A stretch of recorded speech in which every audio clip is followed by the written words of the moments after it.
Shalom Bapak Ibu dan Saudara yang dikasihi oleh Tuhan, salam sejahtera buat kita semua. Kembali bersama saya dalam channel Jejak Murtadin. Kali ini Bapak Ibu Saudara, kita akan kembali melihat cuplikan-cuplikan para murtadin, di mana saat ini mereka menyampaikan kisah-kisah mereka atau perjalanan hidup mereka dalam mengiring Tuhan, keluar dari kehidupan lama mereka menuju kepada kehidupan yang terang, di mana selama ini mereka hidup terpuruk oleh doktrin-doktrin yang tidak membawa mereka kepada kebenaran yang sejati. Namun kali ini Bapak Ibu Saudara, mereka akan sampaikan bagaimana perjalanan hidup mereka menjadi seorang pengikut Kristus. Karena itu Bapak Ibu Saudara, saya mengajak kita semua untuk menyaksikan cuplikan ini sampai selesai, supaya Bapak Ibu jangan gagal paham, supaya Bapak Ibu jangan menilai sesuatu dari cara pandang yang keliru. Saya mengajak untuk menyaksikan ini sampai selesai supaya kita benar-benar paham, mengerti mengapa mereka meninggalkan keyakinan lama mereka dan pilih menjadi seorang pengikut Kristus. Inilah Jejak Murtadin.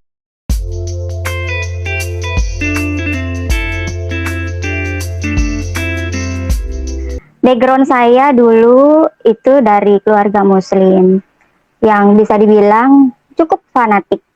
Saya anak pertama dari 5 bersaudara, tapi kemudian Tuhan comot saya, lalu saya menjadi anak ke-9, diurus nenek, jadi anak terakhir, dididik juga sangat fanatik, karena saya bisa bilang diprogram untuk menjadi pendakwah. Untuk mungkin yang perempuan jadi guru ngaji gitu, termasuk saya lah harapan terakhirnya karena anak terakhir. Jadi lebih dulu saya diajar mengaji daripada belajar baca, Ibu Budi. Jadi belajar Iqra dulu gitu. SD kelas 5 saya sudah ngajar baca Al-Quran. Kebetulan rumah kami halamannya itu agak besar, terasnya bisa nampung sekitar 30-an anak-anak kecil, tetangga-tetangga sekitar ya. Jadi tiap sore itu belajar ngaji di rumah kami. Saya lah yang ngajar, pakai tikar, pakai meja kecil, saya yang ngajar. Mulai dari baca Iqra sampai baca Al-Quran.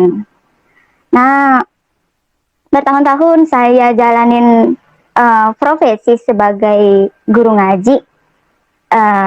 Saya pikir ya memang seharusnya saya yang menjalani ini, karena saya nggak tahu yang lain, taunya cuma itu aja.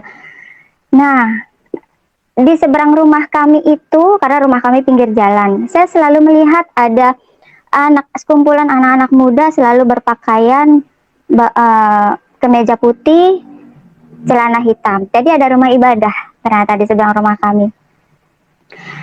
Sambil saya ngajar ngaji, ngajar anak-anak pakai lidi gitu, ngajar baca, sayup-sayup saya dengar mereka bernyanyi. Riang sekali. Nyanyinya begini yang saya tangkap. Hosana ku memuji Tuhan, Hosana ku memuji Tuhan. Begitu, terusnya itu seperti masuk ke jiwa saya. Setelah saya tahu mengenal Tuhan Yesus, ternyata apa yang pujian Tuhan Yesus, firman Tuhan Yesus yang sudah masuk tidak akan keluar dengan sia-sia, itu akan bekerja nanti, itu akan berproses nanti. Nah, saya tidak bergaul dengan mereka karena tidak boleh. Di keluarga kami itu sangat ketat, pokoknya di luar agama kami itu kita nggak boleh bergabung, berkumpul, berteman. Ya hanya sekumpulan kami aja gitu. Singkat cerita, makin bertambah umur, saya makin banyak bertanya ke keluarga, sebetulnya apa isinya yang saya ajarkan ke murid-murid saya, apa isi Al-Quran yang saya ajarkan ke anak-anak. Saya nggak ngerti gitu, kenapa harus di rumah ada Al-Quran terjemahan tuh ada banyak. Saya bilang, kenapa nggak saya ajarkan mereka bahasa Indonesia aja, baca Al-Quran pakai bahasa Indonesia, kenapa harus pakai bahasa Arab? Saya selalu tanya gitu. Mereka bilang nggak boleh, memang harus begini tuh pakemnya harus bahasa Arab, kalau enggak kamu nggak masuk surga gitu. Loh kenapa? Saya nggak ngerti, anak-anak itu pun nggak ngerti. Jadi saya kayak ngajarin apa ya, saya mengajarkan sesuatu yang saya sendiri nggak tahu. Lah apa jadinya murid-murid saya? Jadi kan saya harus cecer balik ke orang tua saya yang ngajarin saya. Satu pertanyaan, dua pertanyaan, seterusnya saya bertanya nggak pernah saya dapat jawaban. Untuk menghentikan pertanyaan-pertanyaan yang setiap saya tanyakan, ya jalan satu-satunya harus main tangan. Harus pukul saya untuk bungkam mulut saya ini, supaya berhenti bertanya. Cukup cari tahu. Kamu cukup kerjain aja, biar banyak pahala. Gitu, biar kamu masuk surga. Udah, ini tuh udah bener, kamu ikutin aja, gitu. Saya pikir, dalam hati saya merasa ada perasaan gak nyaman ya. Gak seperti ini, saya mau tahu, gitu. Makin bertambah usia lagi, saya masuk SMP. Saya juga kan ngajar di Taman Pendidikan Al-Quran di masjid-masjid juga. Nah itu free, nggak dibayar gitu. Jadi saya ngajar di rumah juga, ngajar di luar juga. Itu tetap saya jalanin. Nah makin besar, saya disarankan keluarga tutup aurat gitu.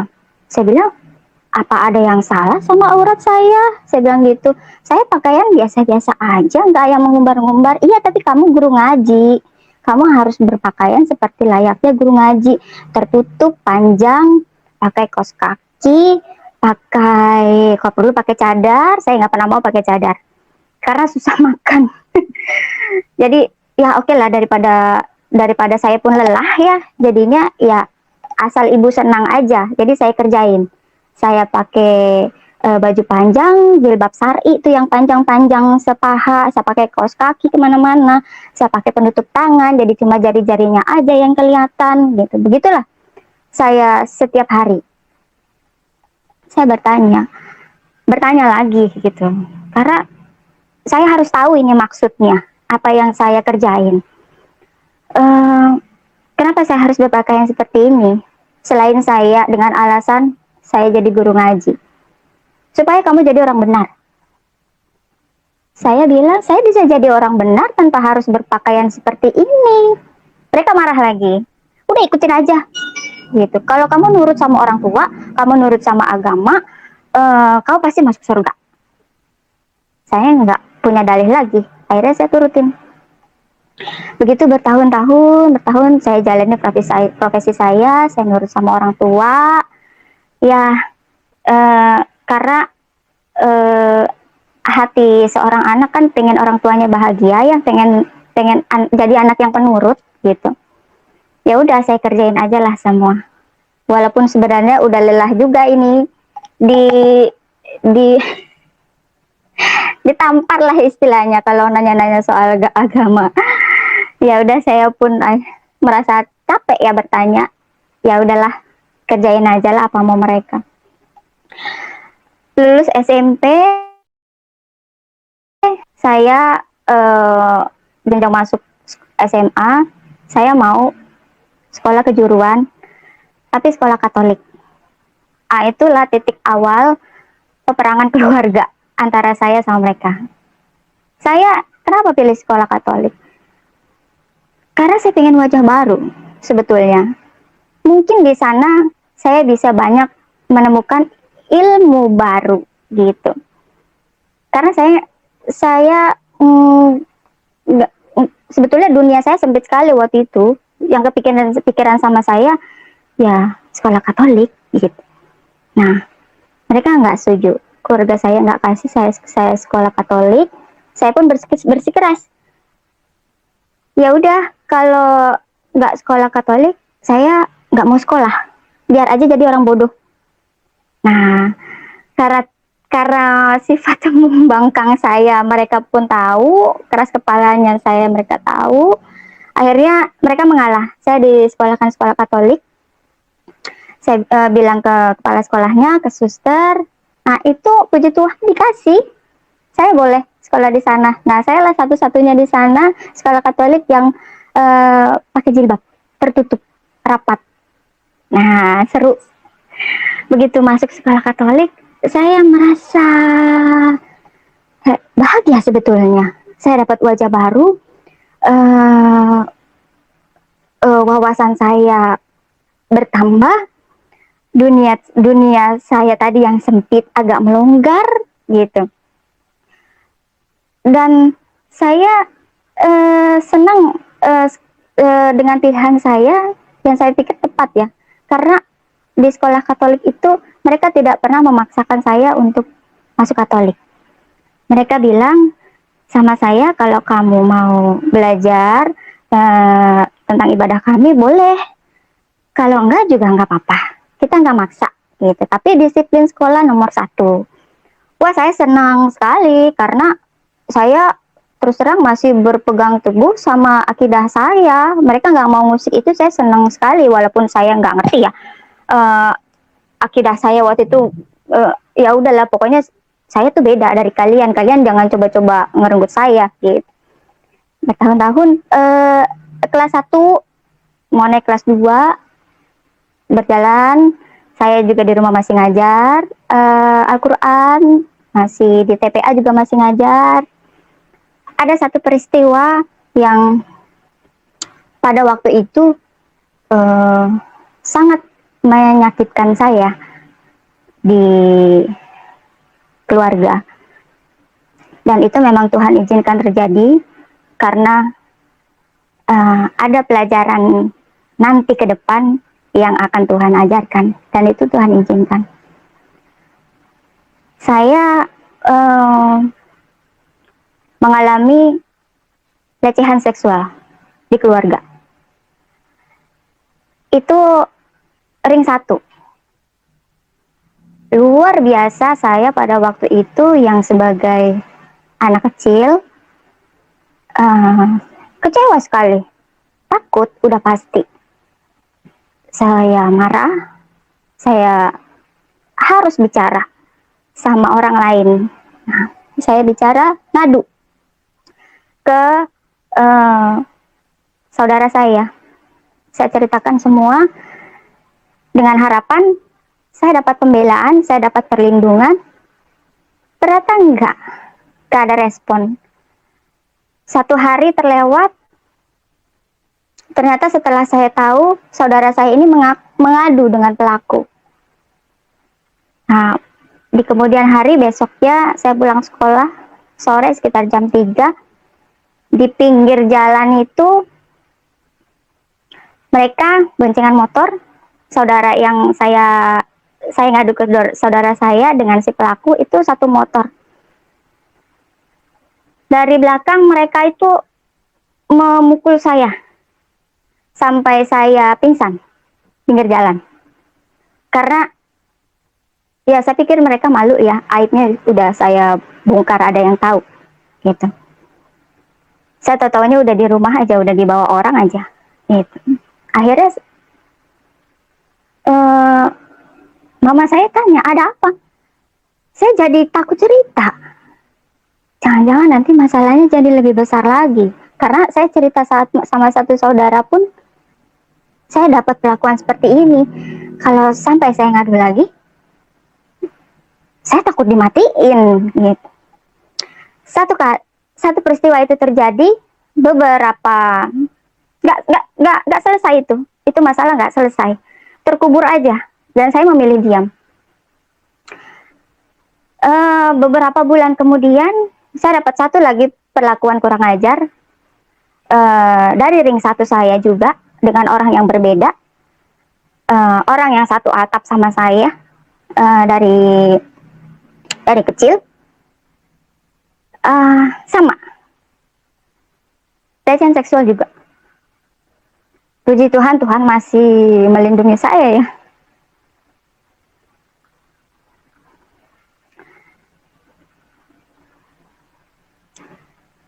Dan itu juga nggak selesai masalahnya. Saya kabur ke rumah tante, mama saya nyusul, tanya ada apa. Saya bilang, saya cerita begini. Ternyata apa jawabannya? Iya, dia tadi udah ngaku gitu. Dia udah ngaku dan bilang hilaf. Dia minta maaf. Tapi mama mau kasih solusi. Saya dengerin solusi apa. Kamu lulus SMA, kamu nikah sama dia. Semua harta ini yang mama punya, yang tanahnya di mana-mana itu buat kamu. Saya shock. Solusi apa ini? Ini bukan solusi. Gitu. Saya ya luar biasa marah ya. Tapi mama saya membujuk saya pulang karena dia udah sakit, karena saya juga sayang gitu sama dia, nggak mau dia sakit. Akhirnya saya pulang tanpa menemukan satu jalan keluar buat saya. Jadi dua peristiwa yang sangat menyakitkan itu nggak ada solusinya. Jadi saya berpikir berhari-hari, sebetulnya ajaran agama apa yang mereka ajarkan ke saya dari kecil? Omong kosong. Hati saya waktu itu berbicara. Pendidikan agama, fikih, belajar tajwid, kitab kuning, semua yang dari kecil mereka jejalkan ke saya lah pewaris terakhir, didikan terakhir mereka yang akan meneruskan ajaran mereka, tapi saya disakiti sama mereka juga. Kenapa? Saya selalu bertanya dalam hati, kenapa? Apa karena saya mulai memberontak dalam tanda kutip saya minta sekolah Katolik? Apa otomatis saya udah jadi orang kafir? Jadi saya layak diperlakukan seperti ini? Saya selalu bertanya dalam hati seperti itu. Kenapa mereka tega? Jadinya ajaran mereka itu mental semua. Pakaian yang mereka sarankan untuk menutup aurat saya lepas semua. Ini nggak begini, ini salah. Pada waktu itu ya, saya berpikir, ini salah.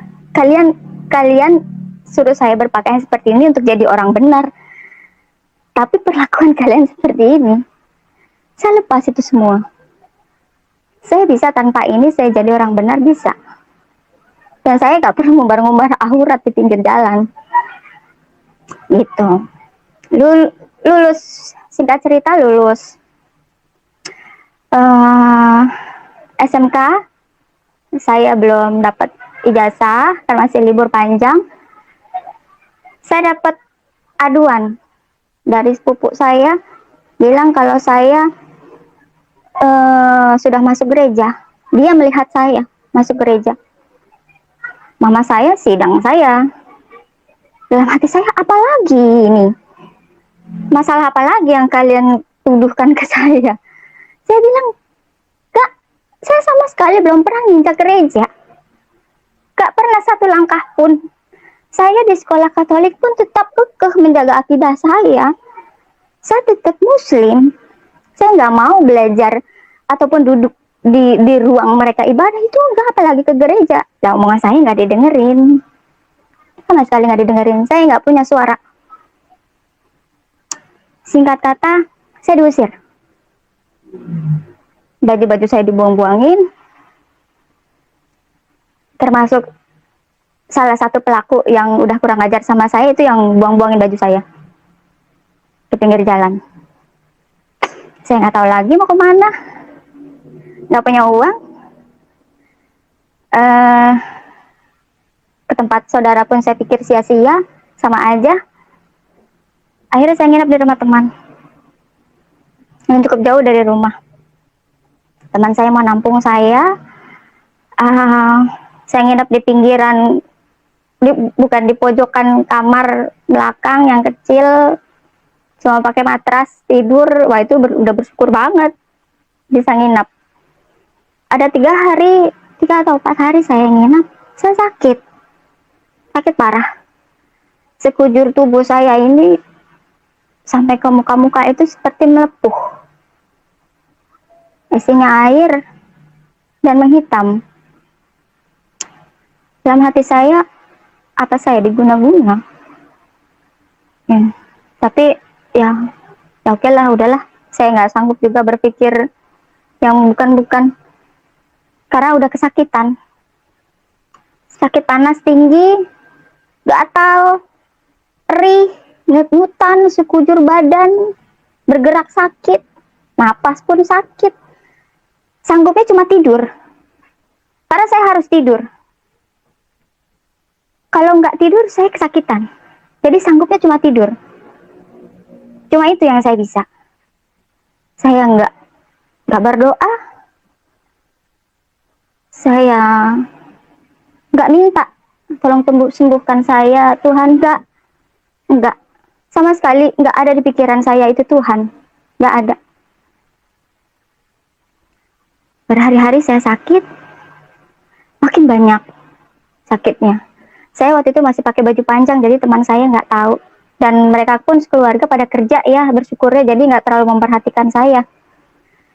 Nah, di siang hari, saya lihat ini gelembung di tangan-tangan saya ini pecah, keluar air.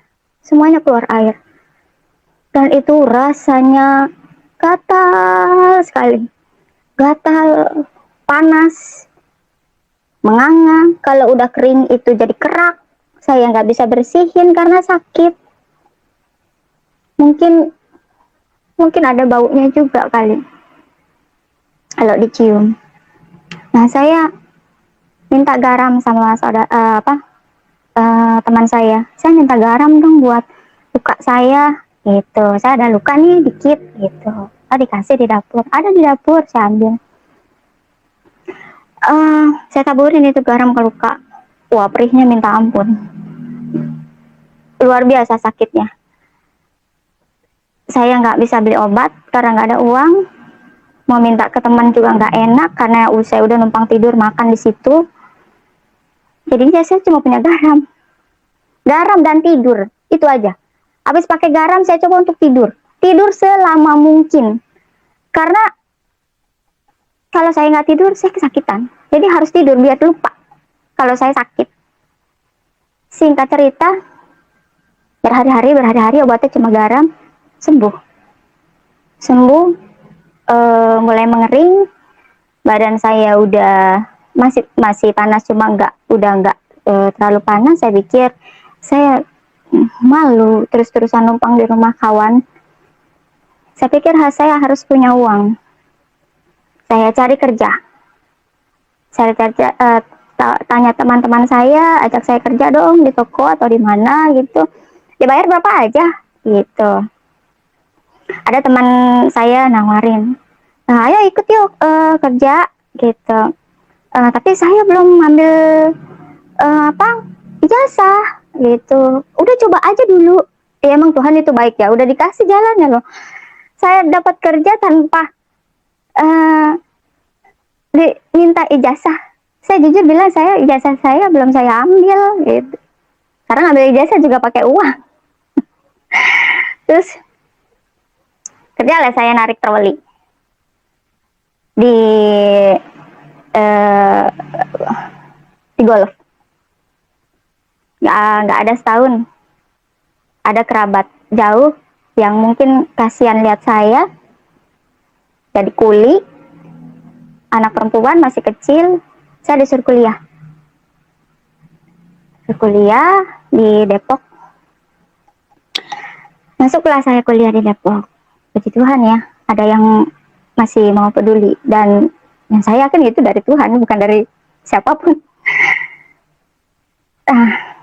Dari masuk semester 1 sampai semester 3, dari pertama saya diusir itu, saya sama sekali nggak bertuhan, nggak melakukan ibadah apapun, tidak sembahyang, karena itu yang saya tahu ya, tidak berdoa, tidak baca Quran apalagi,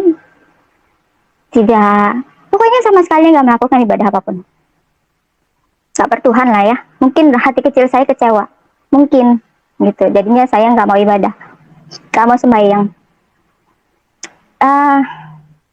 Di satu ketika di kampus, teman-teman remaja Kristen membagi-bagikan selebaran, ada ibadah, boleh datang. hari ini tanggal sekian. Saya bilang saya boleh datang. Boleh, gitu. Mereka tahu saya masih, mereka muslim, mereka tahu. Akhirnya saya datang. Datang ya cuma duduk aja, nontonin mereka ibadah. Saya pikir, wah, seru juga ya. Kok saya senang lihatnya. Gitu. Terus saya ngobrol-ngobrol, mereka baik sekali terima saya gitu. Mereka pun nggak memaksa saya harus, ayo ikutan nyanyi, nggak gitu. Selesai mereka ibadah, kami makan bareng. Saya tanya, di sini gereja yang seperti kamu di mana? Gitu. Oh ada di sini di Depok, katanya. Saya dikasih selebaran juga. Itu saya simpan. Nah udah. Saya pikir mungkin basa-basi kali saya ya.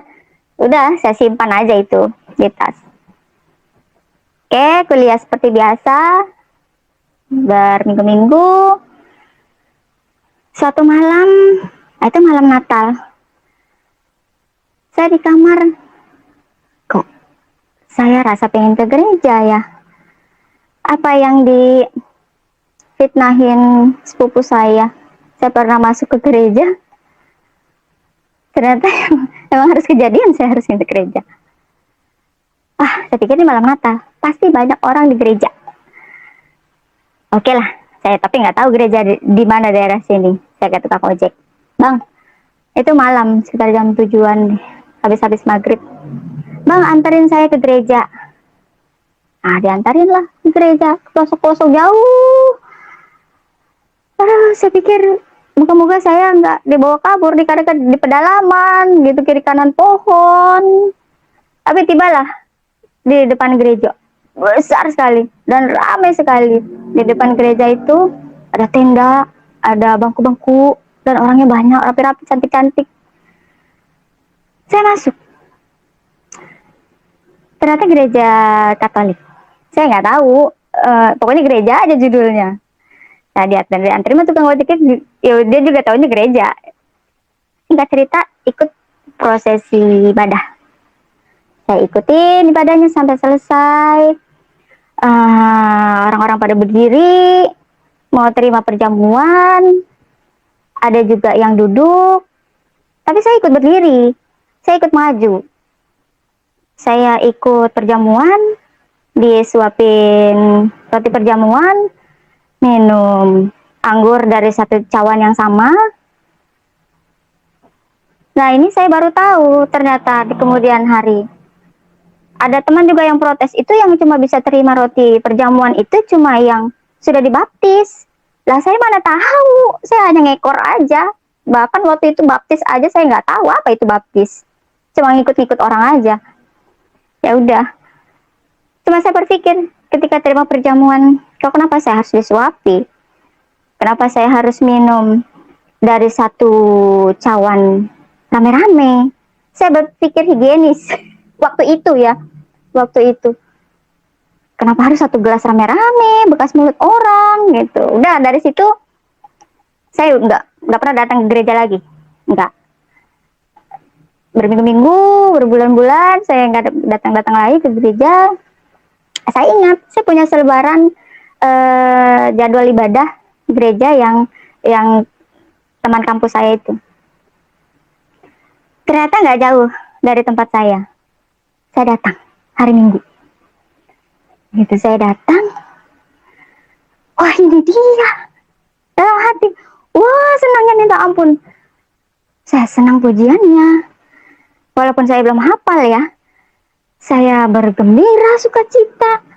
Saya happy luar biasa. Saya belum mengerti ya. Paling tidak saya paham apa yang dikotbahin ya. Karena bahasa Indonesia kan saya mengerti gitu. Nah, timbul rasa keingintahuan saya lebih lagi. Timbul rasa haus saya.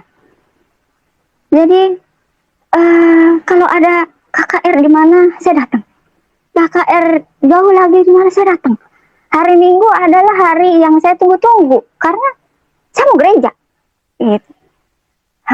Hari Minggu cepat, hari Minggu cepat, hari Minggu saya mau gereja. KKR di mana? Walaupun jauh, ibadah 2 sesi, 3 sesi, ayo. Pernah dari pagi sampai sore ibadah. Saking senangnya saya merasa seperti di rumah sendiri gitu. Itulah satu kegiatan, saya menemukan satu kegiatan baru ibadah saya yang saya pikir ini dia gitu. Ini dia yang bikin hati saya merasa home. I feel home gitu. Seperti harus saya kembali. Ya mungkin yang anak-anak Tuhan mengerti lah apa maksud saya. Bahagia luar biasa. Ternyata saya menemukan satu yang saya suka. Ternyata saya suka penyembahan. Suka sekali. Setiap penyembahan selalu menangis. Menangis yang tidak pernah saya mengerti. Saya yakin yang sudah lama jadi anak Tuhan pun kalau penyembahan pasti menangis. Kalau penyembahannya itu dilakukan dengan benar ya. Apalagi saya yang waktu itu baru. Wah, itu menangis luar biasa. Menangis terseduh-seduh. Ada perasaan bahagia, sukacita, tapi menusuk ke relung hati saya yang paling dalam. Kayaknya ngena sekali. Ada perasaan rindu yang saya nggak bisa ungkapkan. Saya rasa, saya bertanya dalam hati, kenapa saya selalu menangis? Kenapa saya selalu menangis dan bahagia di saat bersamaan? Ada satu pujian yang sangat menyentuh saya saat itu. Pujiannya gini. Aku mengasihi Engkau Yesus dengan segenap hatiku sampai selesai. Itu saya tersedak-sedak, selalu tersedak-sedak. Yang terngiang di kuping saya itu, Tuhan ajarkan kata kasih. Tuhan, Allah adalah kasih. Kamu harus mengasihi. Titik. Gak ada lain cerita. Gak ada ceritanya. Tuhan gak mau dengar cerita kamu yang lalu. Pokoknya Tuhan mau kamu mengasihi. Titik. Itu aja yang terus di telinga saya. Saya acuhkan itu. Saya tetap ke gereja tiap minggu, KKR. Terus saya lakukan. Tapi mengusik saya. Ya pendeta lah yang khotbah tentang kasih, seolah-olah itu ngomong buat saya. Ya pujian lah tentang kasih, kok itu lagi. Saya bilang, iya oke, pada akhirnya saya menyerah. Saya sudah mengasihi mereka keluarga saya yang sudah menyakiti saya, yang sudah menorehkan akar pahit ke saya sudah mengasihi mereka, saya mengampuni mereka. Tuhan, udah gitu. Terus begitu. Ternyata saya makin gelisah dengan perkataan saya. Saya makin gelisah dengan perkataan saya kalau saya itu sudah mengampuni, saya mengasihi mereka. Ternyata itu nggak cukup. Nggak cukup dengan apa yang keluar dari mulutmu. Tuhan mau saya datang. Saya kuatkan diri saya, jiwa saya. Ya minta pertolongan Tuhan juga sih sebenarnya, minta dikuatin. Akhirnya saya memberanikan diri datang ke keluarga setelah bertahun-tahun yang mereka juga, keluarga saya nggak pernah cari saya di mana keberadaannya, ini anak matikah, sakitkah, atau kayak apa, nggak pernah dicari. Tiba-tiba saya datang aja. Assalamualaikum. Kayak nggak ada apa-apa. Ini saya senyum. Itu pergolakan batin yang luar biasa. Saya harus datangi mereka satu persatu. Saya harus pegang tangannya, salim tangan mereka. Walaupun tangan saya ditepis, saya dibilang kafir, haram, saya nggak peduli. Saya harus ngobrol seperti biasa. Saya harus pasang wajah manis, tapi sebetulnya hati saya bergejolak, perang sama diri saya sendiri. Saya agak bertanya juga waktu itu sama Tuhan, kok saya yang diperlakukan gak adil? Kenapa harus begini? Gitu. Kenapa Tuhan? Kenapa harus saya minta maaf? Toh mereka wajahnya biasa-biasa aja, kayak nggak merasa bersalah gitu, kayak nggak berdosa. Ya sudahlah ya, saya tetap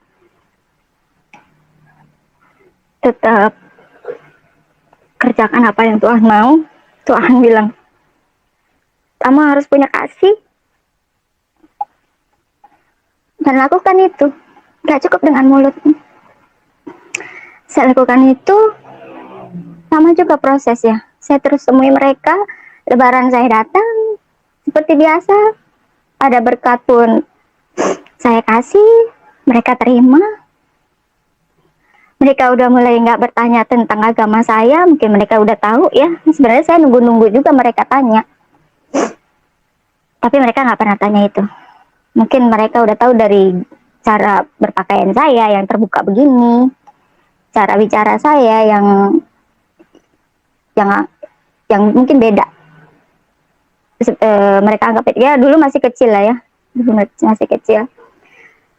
Begitu prosesnya sekian lama, mereka sakit pun saya bantu urusin, bersenda gurau sama mereka, sampai akhirnya rasa dendam itu, rasa sakit itu, rasa pedih, rasa marah sama mereka, rasa marah sama dunia, rasa marah sama orang banyak, itu udah nggak ada lagi. Itu udah hilang. Nah itu luar biasanya Tuhan ngajarin ke saya tuh, kata pertama itu kasih. Itu didikan yang luar biasa yang nggak pernah saya dapetin. Itu luar biasa sekali prosesnya.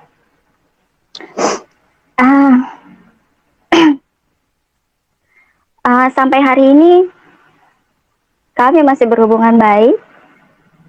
Saya masih menjaga komunikasi. Saya sudah melupakan semuanya. Saya bisa sukacita dalam Tuhan, bisa mengampuni. Saya menganggap masa lalu saya itu sama sekali tidak berarti, karena ajaran Tuhan yang saya ajari itu jauh lebih berarti gitu.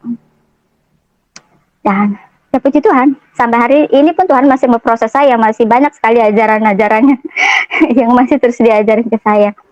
Ya puji nama Tuhan, Bapak Ibu Saudara, kita baru saja menyaksikan kisah atau kesaksian Murtadin ini, bagaimana yang dulunya ia adalah seorang yang taat, namun ia tidak mengerti kenapa ia taat menjalani agama atau keyakinannya sendiri. Dan ya, seperti yang kita sudah dengar bahwa ada berbagai macam hal yang membuat dia meninggalkan Islam dan membawa dia untuk mengenal Kristus lebih dalam lagi. Karena itu Bapak Ibu Saudara, dari kisah ini kita belajar bahwa yang berhak mengubah hati seseorang hanyalah Tuhan, hanyalah kuasa Roh Kudus yang menyentuh hati, yang membuka pintu hati untuk menerima kasih karunia atau menerima keselamatan yang disediakan oleh Kristus. Nah, Bapak Ibu Saudara, dari cuplikan ini kita belajar bahwa betapa pentingnya kehidupan kita juga untuk bergantung kepada Tuhan. Bukan hanya taat, tetapi kita benar-benar paham apa yang harus kita yakini. Bukan hanya sekedar untuk rutinitas kita beribadah, membaca firman Tuhan atau Alkitab dan berdoa, tetapi kita juga harus dipaksa untuk mengerti.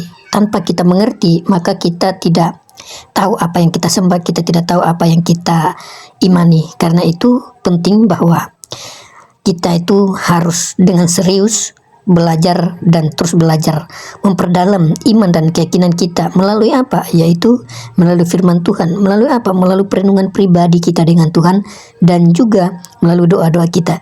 Dan tidak terlepas baca sejarah-sejarah tentang iman kekristenan. Saat ini itu banyak sekali bukti atau data-data yang bertebaran di media sosial yang bisa menjadi referensi kita untuk belajar mengenal lebih dalam tentang iman kekristenan, supaya kita tidak mudah digoyahkan oleh apapun dan terutama dengan pengaruh-pengaruh yang ada di saat ini. Ya, itu saja dari saya Bapak Ibu. Kiranya Tuhan Yesus memberkati. Jangan lupa like, komen, dan subscribe pada channel ini. Dan dukung terus perkembangan channel ini supaya semakin hari semakin banyak orang yang mengenal kasih Kristus melalui kisah-kisah para murtadin di dalam perjalanan kehidupan mereka, di dalam kisah atau jejak para murtadin. Demikian dari saya, Tuhan memberkati. Shalom.